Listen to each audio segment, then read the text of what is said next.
கர்த்தருடைய பரிசுத்த நாமத்துக்கு மகிமை உண்டாவதாக. 1 பேதுரு 2ஆம் அதிகாரம் 9ஆம் வசனம் இப்படியா சொல்லுது: நீங்களோ உங்களை அந்தகாரத்தினின்று தம்முடைய ஆச்சரியமான ஒளியின் இடத்திற்கு வரவழைத்தவருடைய புண்ணியங்களை அறிவிக்கும்படிக்கு தெரிந்து கொள்ளப்பட்ட சந்ததியாயும் ராஜரிகமான ஆசாரிய கூட்டமாயும் பரிசுத்த ஜாதியாயும் அவருக்கு சொந்தமான ஜனமாயும் இருக்கிறீர்கள்னு சொல்லிட்டு, அருமையான தெய்வ ஜனமே, நம்ம ஒரு நாள்ல இருள வாழ்ந்து கொண்டிருந்த நம்மளை அவர் ஒளிக்கு நம்மளை அழைத்து அவருடைய சொந்த ஜனமாக நம்மளை தெரிந்து கொண்டாரு. இந்த உலகம் ஒருவேளை உங்களை மதிக்காம போகலாம், உங்களை ஒருவேளை ரிஜெக்ட் பண்ணி வைக்கலாம்.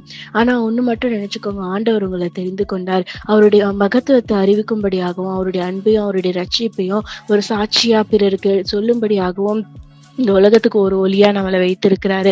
உங்களுடைய அடையாளம் பாத்தீங்கன்னா இந்த உலகத்துல இல்லைங்க, நம்முடைய அடையாளம் தேவனிடத்துல இருக்கு. இன்னைக்கு உங்க வாழ்க்கை எப்படி வேணா இருக்கலாம், அதை பார்த்து பயப்பட வேணாம். நீங்க ஒண்ணு மட்டும் ஞாபகம் வச்சுக்கோங்க, நீங்க ஆண்டவருடைய ராஜரீக ஆசாரிய கூட்டத்தினர்னு சொல்லிட்டு நீங்க மறந்து போயிடாதீங்க. அவர் உங்களை உயர்வாக வைத்திருக்கிறார். உங்களை ரட்சித்து தம்முடைய ராஜ்யத்துக்குன்னு சொந்தமானவங்களாக மாத்தி இருக்கிறாரு. அவர் உங்களுக்கு கொடுத்த ஒளி பாத்தீங்கன்னா ஒரு சாதாரண ஒளி அல்ல, அது அவருடைய அற்புதமான ஒளி. அந்த ஒளியை மறைத்து வைக்காம பிற இடத்துல அதை பகிர்ந்து கொள்ளுங்க. உங்களுடைய வார்த்தைகளாலும் சரி, உங்க வாழ்க்கையிலயும் சரி, அவருடைய மகிமையை வெளிப்படுத்துங்க. கர்த்தர் தாமே உங்களை ஆசீர்வதிப்பாராக. ஆமென்.